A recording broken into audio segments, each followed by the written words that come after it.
President, honourable members of the European Parliament, the European Union strongly condemns ongoing fighting between the Sudanese armed forces and the Rapid Support Forces, which threatens the safety and security of the people of Sudan, as well as the unity and stability of the country and the whole region.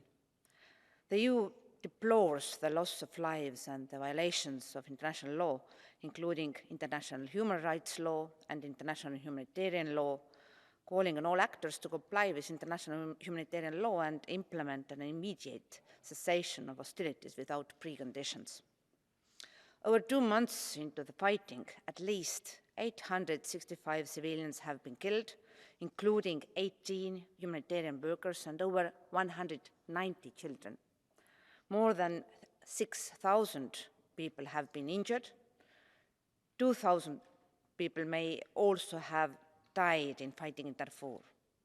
Latest figures from the UN show that nearly 1.4 million people have been displaced by the conflict, 330,000 of whom have crossed into neighboring countries.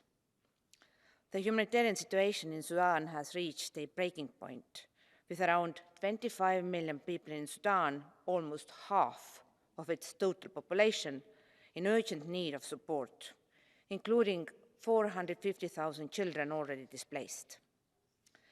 The EU is working with international partners to provide life-saving support to the most vulnerable, including women and children, such is the case of about 300 infants, toddlers and older children rescued from an orphanage in Sudan's capital after being trapped amidst the fight.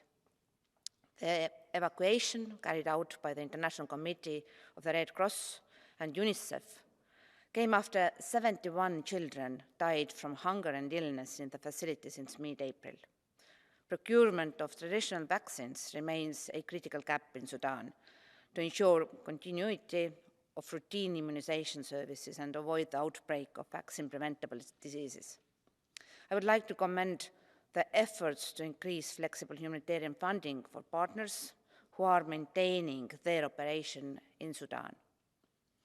In 2023, the EU has already scaled up its support with 73 million euros allocated in humanitarian assistance for Sudan.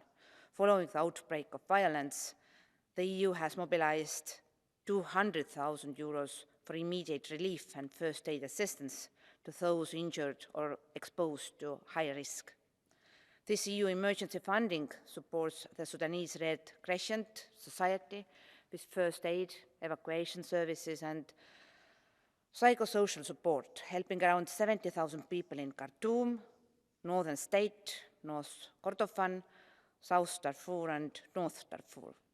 The EU is also supporting the Red Cross and Red Crescent societies in Sudan, Egypt, Ethiopia and South Sudan.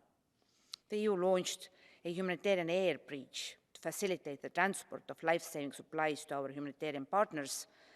As of 1st of June, 3 flights transporting 90 tons of essential supplies arrived at Port Sudan from Dubai.